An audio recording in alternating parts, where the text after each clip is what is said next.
and welcome everyone to the October 2021 RELO Andy's webinar. I'm Rachel Martin and I'm so glad you're here. If you happen to be watching us live, please use the chat. Let us know where you are tuning in from. We can see that here and we'd like to say hi to you. I would also like you to say hi to our special guest this month. So I want to welcome Kim Carroll. Kim has been an English language fellow and now an English language specialist working in Paraguay. And as we were preparing for this, I realized it's been 22 months since you were last on a RELO Andy's webinar. We let you stay away far too long. Well, thank you so much for inviting me back. It's always fun to chat with everyone and have an opportunity to talk with all the teachers in the area. So thanks for having me.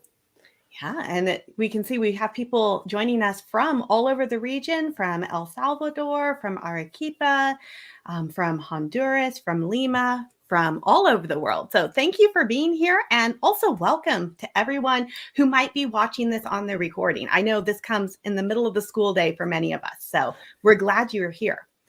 As you know, our topic this month, we're going to count down a list of things to avoid. And Kim and I came up with this by talking about things that have happened to us. We've both been teaching online the last year and a half. And yeah, we had our list, don't we?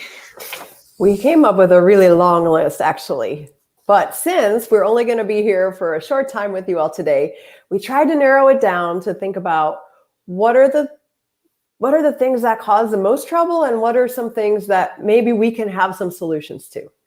But I think that maybe you agree with me, Rachel, teaching online can be really fun. It can be great. We can have good interactions with our students and we leave the day like, yes, what a great class that was. It was so much fun. But there are other days. There are other days. Sometimes we leave feeling like, well, we'd rather not have had that class. So we were trying to think about how to describe this. And we don't know if you have heard the term a dumpster fire. It kind of means everything went wrong. It's a bit of a dramatic term, but I've definitely had some class periods that might fall into this category. So we decided to use some Bitmojis, have some fun with this. Of course, these are all serious situations. But they have all happened to us. So since we have survived them, hopefully learned from them, we want to share them with you and maybe have a little bit of a sense of humor about them. Yes. And if we come up with some solutions to share with you, we also want to hear what solutions you might have found if you've had these problems too. So use that chat box. Let us know how, if you've had these same mistakes, how you fixed them or how you've dealt with them. Absolutely. So we're going to count down from 8 to 1. And I'm going to actually kick it off here by saying, let's see, is that coming in? There we go. Okay. So number 8 on my list would be don't assume the technology will work. And we decided to give these all a how many dumpster fire ratings. And I'm afraid I have to give this one from personal experience a 3 dumpster fire rating. And when I say don't assume the technology will work, I'm kind of thinking about 2 different things. And I can tell you stories about all of them. Oh, could I tell stories? But the main point is that we need to practice the technology and make sure it's working. Where I have run into trouble with this has been when I've set up something and maybe I used it in a class 1 month. I came back a month later, assuming we could use the exact same websites, the same interfaces. It had worked really well, but then something changed on those servers and I hadn't checked it. So my advice on this would be don't assume the tech will work, test it out beforehand. And of course, we're all teaching so much. We don't have time to rehearse our entire lessons. We're not going to necessarily spend 45 minutes practicing. That's not practical. But I think those key transition points.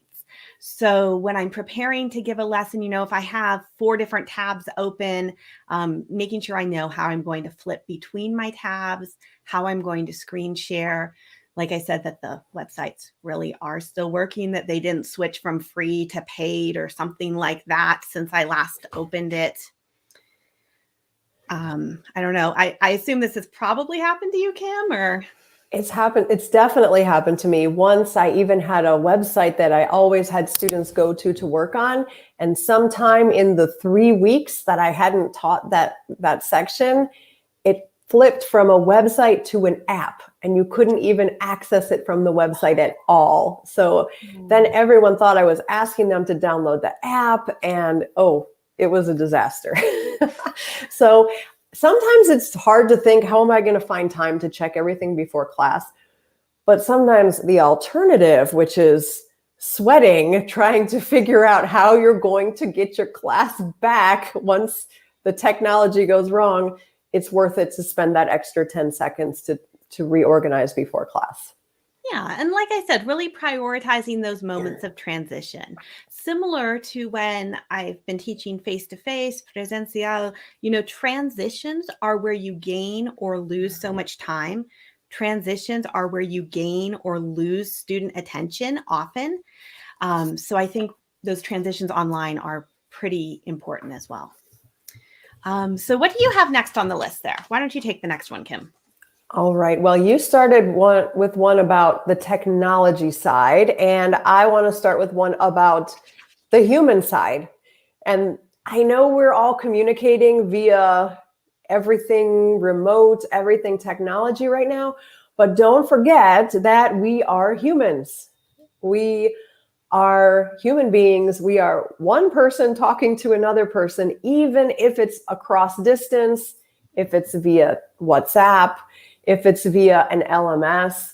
And if you think about learning and the 4 domains of learning, if you've ever thought about this recently, we have the cognitive side, the affective side, the psychomotor side, and the cognitive side. We do the cognitive very well, the ideas, the thinking part online. I think, we're teachers, we're trying to get information out to people. And that part is, I think most of us have that part under control pretty good in the online setting. But we also have to think about the affective side, the emotional side of learning. We also have to think about the physical side and how we have to connect our bodies into the learning process. Now, for those of you that teach kids most of the time, I know that you incorporate this into everything you do online, face-to-face, because kids have to get up and move. But for those of us that are working with teens and adults, sometimes it's easy to forget. Sometimes we just act like we're just brains carried around by a body. And I want us to encourage us to think about putting your bodies, putting the affective, putting the emotions into the learning. It's a challenge online sometimes, but think about different ways that you can do it. So you mentioned the physical aspect of it. And so I know I have one friend who starts all of his classes with like a stretching routine. For those of us who maybe that's not our style so much, what would you recommend? Sometimes it can feel a little bit embarrassing even to be more than just this much of a head. Yeah, it can be. And it can be even challenging if we're dealing with students that we don't see them, if we have a black box in front of us or something. I started a series of classes once with improv exercises. So taking things that I learned by taking classes in improvisation, acting exercises, improvisation exercises, and adapting them for the Zoom environment. That's a way that students had to connect with each other through movement and on a physical level. Something much, much simpler is just having people connect with their own environment. So something like, tell me where you are today and what is under your feet. Is it a carpet? Is it a wood floor? Is it dirt? Are you outside? Just having people connect with their physical environment is a way to bring in the physical aspect to learning. I love that. And, I did something similar. I don't think I'd actually told you this. Earlier in the week, I was working with some student teachers on the topic of how to teach listening. And before we started the class, I had everyone stand up if they were able to close their eyes and listen to their environment. And we wanted to talk about, what do you hear? Right now I can hear the fan in my computer is probably the loudest sound around me. But what are the sounds in your environment? How do you listen to them? And then we went into, more of our main topic. Yeah, I love that. I love just having people connect with their environment as well as with you on the screen or through the platform or whatever you're using. It doesn't seem like a big thing, but it can really help with the learning process to keep the body involved. All right. So what else are you thinking here? So we've done 8, don't assume the tech will work. 7, don't forget that we are human and have bodies to move. What's next on the list? All right. Well, I'm going back to technology. Rachel, have you ever heard of shiny object syndrome? Ooh, shiny. I picture a crow or a raven. Right. The birds that when they see something sparkly, shiny, they're immediately attracted to it. Well, confession. Sometimes I have shiny object syndrome when it comes to technology. And I think a lot of teachers do, because we're always trying to solve problems, right? We're always trying to make our classes more engaging, more interesting. We're trying to solve some of the problems that we have. So we're always looking for something new. But don't get shiny object syndrome, which is just like, it's new, I want it. I have to use it tomorrow in my class. I'm giving this a rating of 1 dumpster fire. It's not the end of the world. You can live with it, but it can derail your class if you go too far. So my suggestion is instead to have a plan, stick to your plan, have a map of what you want to happen in your class. And from there, incorporate the new technology, tool, gadget as needed, but to serve the goals of your class. So I know some of you work with backward design where you think about the outcome first. It's kind of the same idea. What do I need my students to get? And then which tool is going to help me in order for them to get that? Exactly. I think in the backwards design model, at least the way I was taught it, picking your technology is the last step. And we don't usually have that luxury as teachers. We definitely didn't, a lot of us when we had to move online very quickly. Yeah. But as so many people are headed into some sort of a hybrid or a flex or a semi-presential model, I think there is an opportunity to reevaluate some of the technology we're using. I think I get shiny object syndrome with technology after I listen to another teacher or go to a conference. Like, there's always something I haven't heard of, and it's really exciting. I have a whole list here next to my desk of things to look into that I got from the RELO Andy's conference. So all of the different people I listen to, I never heard of that before. I need to check it out. So I have a list. But I'm not trying them all out on my students this week. I need to evaluate them, and we'll see how they'll fit into the class eventually. Exactly. It's great to bring in new things, but maybe not all at once in a way that the students get used to them. Well, I want to say hello to some of the people who have been joining us while we've been in progress here. Hello to Elizabeth and Deba and Raquel. We have people here from Bolivia. I think I even saw someone from Senegal tuning in. So really welcome from all over the world. We want to get your opinion here on something, though. Since we have shared our first 3 things to avoid, we want to know which one of those has maybe caused a problem for you. If we were going to shorten this list down, is there one that has been particularly difficult in your circumstance, or one that you could give advice on? Like I said before, we are looking at the chat. We'd love to hear your thoughts on these first 3 things to avoid. And please put your answers in the chat. Oh, hello, To those watching in Egypt and Colombia, it is so great to have a little community here today. And also, I think it is great to realize most of these things, we have all done them in a small way, in a big way. Hopefully it was not a 3 dumpster fire event. Hopefully those are pretty rare and far between, and then we learn from them.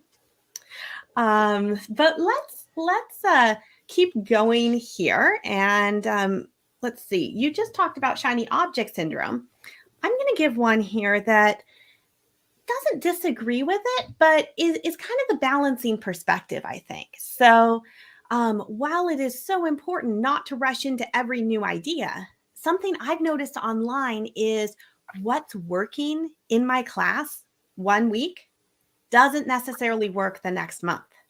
So for number 5, we wrote, don't assume what worked 3 weeks ago is still working today. And I'm giving this one a 1 dumpster fire rating. But it's still, we always want to get feedback from our students. And what I have noticed in the last year and a half is I need to get that feedback more frequently.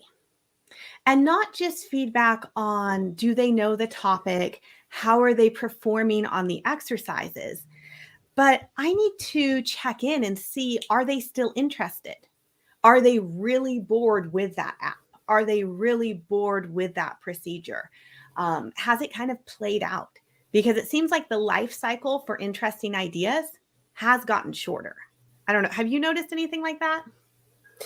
Yeah, I've noticed that some things that I've tried in class with students, which the first time or 2 times we do it, people get really excited. They're like, yeah, this is super interesting way to cover this material. And then, well, if it works, I'm going to keep doing it. But if I revisit it too many times, then you can see they're losing interest in it. And it does seem to be happening faster in the online world these days. So what I'm trying to do instead, and, with some moderate success, I'm really trying to help students have a voice. We always want students to have a voice in their own learning, but give them the opportunity to pick activities. Whenever it's possible, giving them the choice of 2 or 3 different activities, maybe in the form of a choice board or an activity menu. Or if it's something that we do need to decide for the whole class, sometimes letting them vote, or at least when we finish a bigger project, really including a little bit of feedback from them. Not just, did you learn in this? Did you enjoy it? Were there technology problems? Asking them, would you recommend I do the same thing again with other students? Putting them in a little bit of the expert role, because they are the experts. They are the ones who have had the experience of their own learning. So I need to know what that is. And I really try to convey to them that, when you share with me what didn't work, you're helping not just yourself, but you're also helping future students. And I think a lot of students really like that they can contribute in that way. Of course, yes, exactly what Edison's saying. They're not all groups like the same activities. And so if I have a different class each month, maybe the changes is because the group has changed. But even when I keep a stable class, I notice, interests change pretty quickly. Yeah, I agree. I agree with Edison too. And I agree that, sometimes students won't give us feedback unless we ask, usually because we're the teacher. Sometimes they will, but in general, we have to ask and then really listen. There have been so many times, especially online, that I didn't know people were experiencing things a certain way. I thought everything was fine until I asked for feedback, and then they would reveal, well, actually, in order to do this, I had to do A, B, C, D, E, F, G, go to my neighbor's house, borrow their computer. And I didn't realize that I was causing some strife. I was causing some problems in their learning just by something I'd chosen or a way that I chose to do something. So ask your students, get feedback about the kinds of activities and the different tools you're using, and use it, take it into consideration, and then they will be more willing to give you more feedback in the future. Yeah. And when you, once you ask for that feedback, like you say, you have to do something with it, or it almost breaks a little bit of the trust there. I'm not a huge fan of asking students to share everything about their life in the first week of class. Like, I want to get some information so that I can connect this to your interests. But once students tell me something, I really need to include it, or they're going to feel like I'm ignoring that information. This one is, I think, a very common problem right now. That difficulty in communicating if students don't feel like they can tell their teachers what's going wrong, or there's just such a pace of what's happening. The next one I want to share, so I think we're up to number 4 on the list here. This one, I don't know how many people this has happened to. This one is really personal to my experience and my style of teaching. And Kim too. When I added this one to the list, she went, "Oh yes." But I'm a very high energy teacher. That's how I engage. And some people have a different teaching style. But the way I like to structure my face-to-face classes includes moving from one activity to the next activity pretty quickly. I try to keep my students just moving along. You practice it in this way, but then we're going to try practicing it in a different way. We're going to practice it in a third way. And it works. I mean, it works for the classes that I do in person. We're very just kind of high energy, bouncy right through the time. And I tried to bring that same pace online. And very quickly, I discovered that was at least a 2 dumpster fire problem. I'm thinking back to one class in particular, and this happened about 14 months ago. The first time it really, really crashed and burned, to use another expression. I had given students a kind of a series of activities. They were supposed to go and look at this, and then they were supposed to type this, then they were going to meet with a partner, and then we were going to come back. And I thought I had allotted enough time for everything. I lost some of my students. They got disconnected. Some were still out on the website and no longer in, I think we were in Teams. Some of them were in the other channels. They were missing, like actually missing. And so I was trying to figure out, who did I have on WhatsApp that I could message? I was sending emails to people. I had one of the other teachers who was not teaching in that class period. I had her try and contact some of my students. I lost more than 10 minutes trying to just get them back to the main room. And they were mostly frustrated because not everyone had completed everything. And I was frustrated because I had lost 10 minutes. So something that I've really come to recognize online is that the scheduling, the pacing, the organization is not the same. I have to spend longer chunks of time in one digital kind of location. If I want them in breakout rooms, we're going to spend a little bit longer there. We're not going to do like a 30-second turn and talk. I need to structure things so that they can stay there a bit longer. If I'm going to send them to go work with a website, there needs to be a very clear, this is the time you're coming back. It has led me to kind of reorganize my lesson plans into bigger chunks that wouldn't have felt comfortable for me in a face-to-face classroom. Yes, I can totally relate to this as well. I love to have students up and moving around and doing different things. And in the online environment, everything takes longer and it takes more time for people to transition from one thing to the next and then to get everyone back. So timing really changed for me when I moved to online teaching too. Ooh, there we hit the word transitions again. Those are still, whether we're online or in person, just in different ways, the transitions are the make or break sometimes. Yeah, for sure. All right. right. Well, another one to think about, another easy way to overwhelm your students, let's say, is to overcrowd your slides. If you're using Google Slides or PowerPoint, or really any visual that you're sharing with your students, don't overcrowd your slides. This isn't the biggest dumpster fire, but it can really impair your students' ability to understand and stay connected to what's going on. It's challenging because we're used to having a whole classroom around us to put all of the things that we need our students to know to do something. We need, I might have my list of vocabulary of the week, and I might have phrases that I want them to use.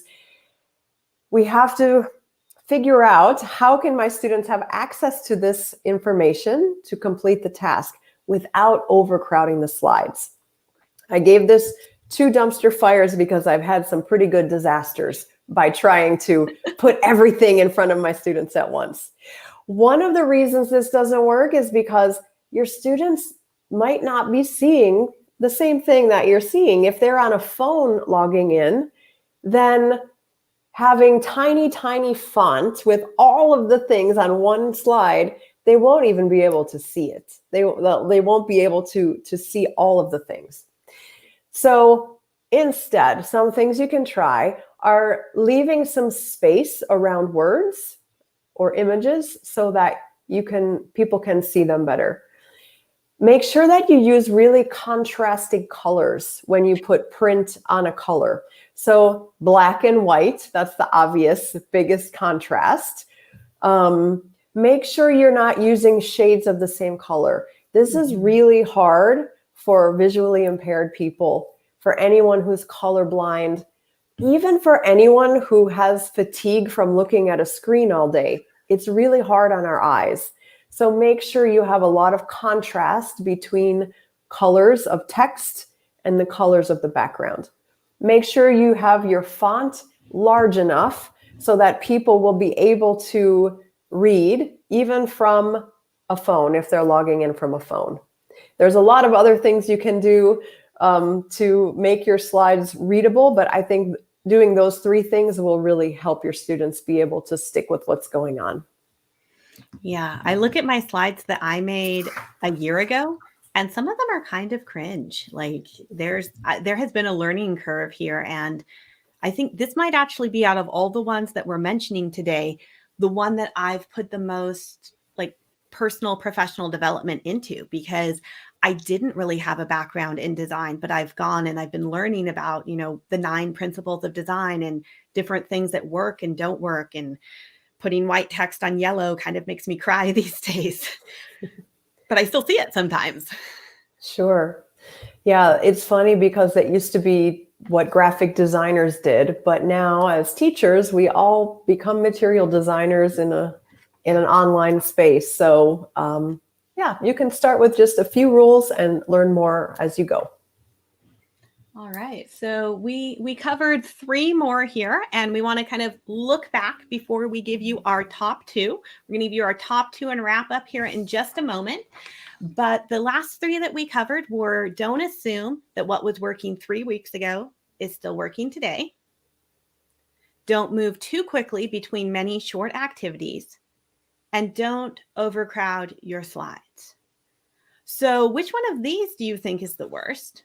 Or if you actually want to write in the chat, can anyone guess what you think our top 2 are going to be? We have the top 2 things that have probably caused us some dumpster fire days when we were online teaching. Okay, so we have a vote here for number 5. And I want to mention, because I don't think we got them all up on screen earlier, but I saw a lot of people connected with number 8 earlier. The statement, don't assume the technology is going to work.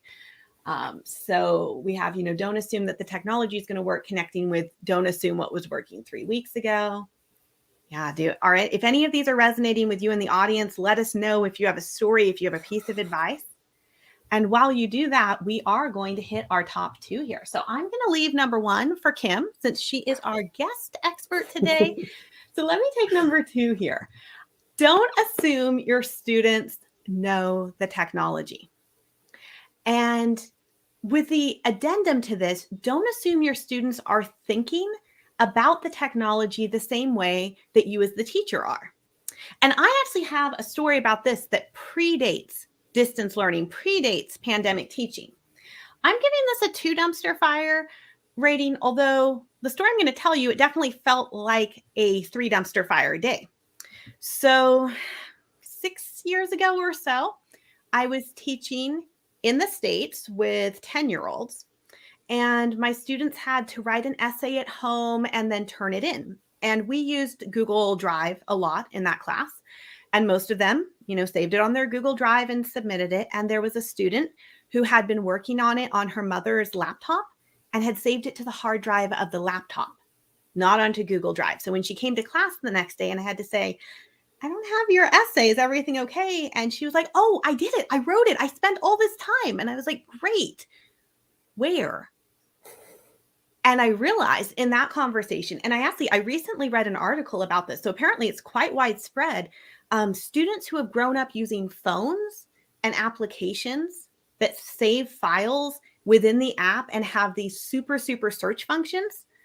Think about technology totally different than people of our generation who grew up with desktop computers and like file structures and naming things. There's a whole generational shift in a lot of this technology. So even though my students who are, mostly younger than me are true digital natives, and I'm not particularly, that doesn't mean that when I ask them to do something that I would think, like for me, it's that's a basic thing about technology. Everyone knows how to do that. That might not be true. So really, I have to think through what is their knowledge and be willing to and ready to proactively explain. Like I tell my students, we go through a whole lesson on where to save our files these days so that they don't get saved in the wrong drive, the wrong system. Yes, as Edison just pointed out, they don't all have the same devices. So not only do they have different bodies of knowledge, they may be connecting with totally different devices. And I think being very proactive with this is how the technology works. Even though they're digital natives, it's completely necessary and so, so helpful in avoiding problems. Yes, this is definitely an issue with people of all ages. And I think we sometimes assume kids, they grew up with technology, they know everything, but they actually view it differently than we might. So it's worth thinking about teaching, pre-teaching, and making sure everyone knows what they need to know in order to save files and participate in the technology the way that you want them to for that class or that tool. I was reading up on this, and I know I shared this with you, Kim. There was an article talking about the metaphors or the way that we picture a computer system. And I picture it as, folders and maybe folders in a file cabinet. You pull out the folder and there's your contents in it. That's my imagination, my mental map of it. This article I was reading, they were interviewing a teenager about their computer, and he compared it to, it's a laundry basket. So it's a basket with all your laundry in there, and you just sort through and find the file you're looking for. And thinking the difference between a folder and a laundry basket, no wonder we're having some miscommunications about the technology. Very, very different mental maps. Yeah. All right. Drum roll, please. All right. The last or the first. Number one. To avoid. Avoid. Kim? Are we ready? Mm-hmm. Okay. Avoid or don't assume that one set of directions is going to work for everyone. And this could be instructions for how to do an activity. We all know people need different ways, need things explained in different ways. But also just for how to navigate Zoom, for example, or this that we're using today, or Facebook, or any learning system that we might be using with our students. We all have different devices, as Edison pointed out on the last number. We all are looking at things a little bit differently. And what I see is not necessarily what you see or what your students see, depending on many things. And one of them is the kind of device that they might be on.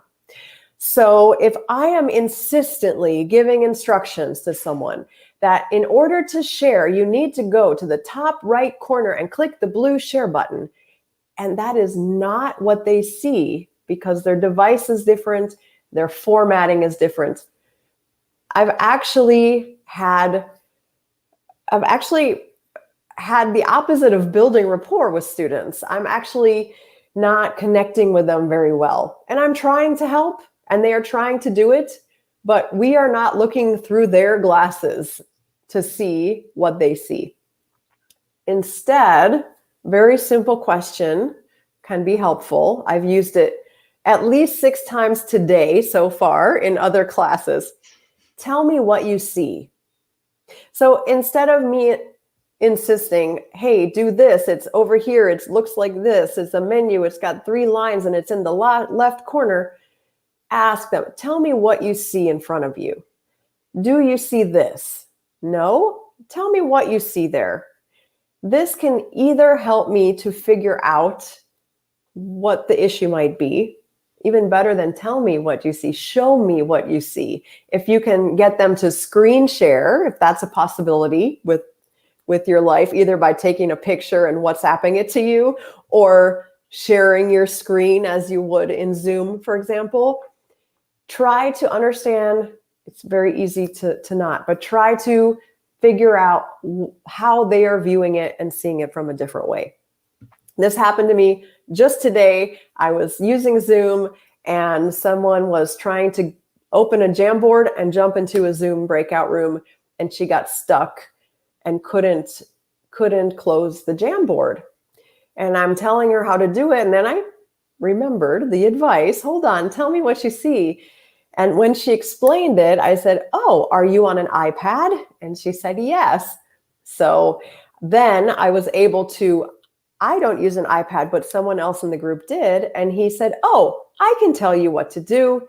And then he explained it to her. So it helped me to repair relationships and the situation instead of the opposite of insisting when the student was not seeing what I saw. And Rachel, have you had issues with this as well?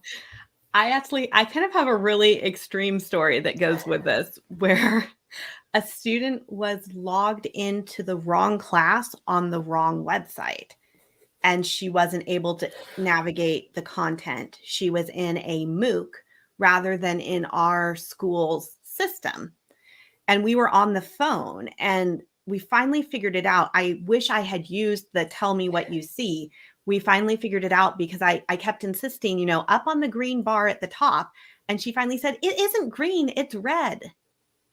And nothing in that school system is branded red. Thank goodness. That was not one of their colors. So once she said, no, it's red, I said, wait a minute. I need to see what you're seeing. And we discovered she was in completely the wrong website. It was kind of crazy, but it took us maybe 10 minutes to even figure out. Sometimes you don't know what the misunderstanding is. Mm-hmm. And that's been a big thing I've realized online.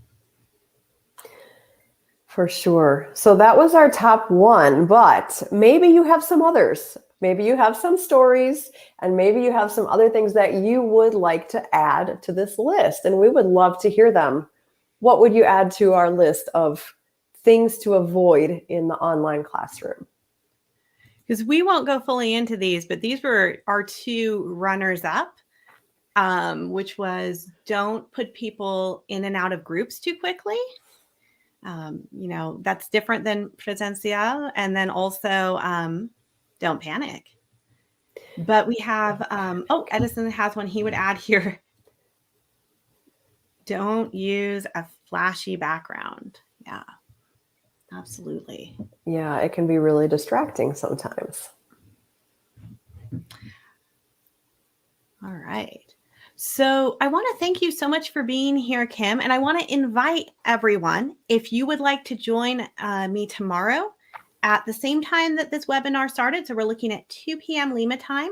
We have a discussion group every month on the day after the webinar. And I'm sure we have some more stories to tell, some more advice to share. So if you'd like to come practice your English, join with other English teachers from all over the world, I want to invite you to check out the RELO Andy's Facebook page, which is where you can find the link to sign up, and I'll send you the Zoom link so that you can be part of that conversation tomorrow. So thank you so much for being here today, Kim. Thank you. It's been really fun to think through all of the mistakes and all of the challenges that we've had over the past few years and put them into something that can inspire some action to have better ways to deal with these that I think we all deal with. I know the challenges keep coming, but we'll keep coming up with solutions.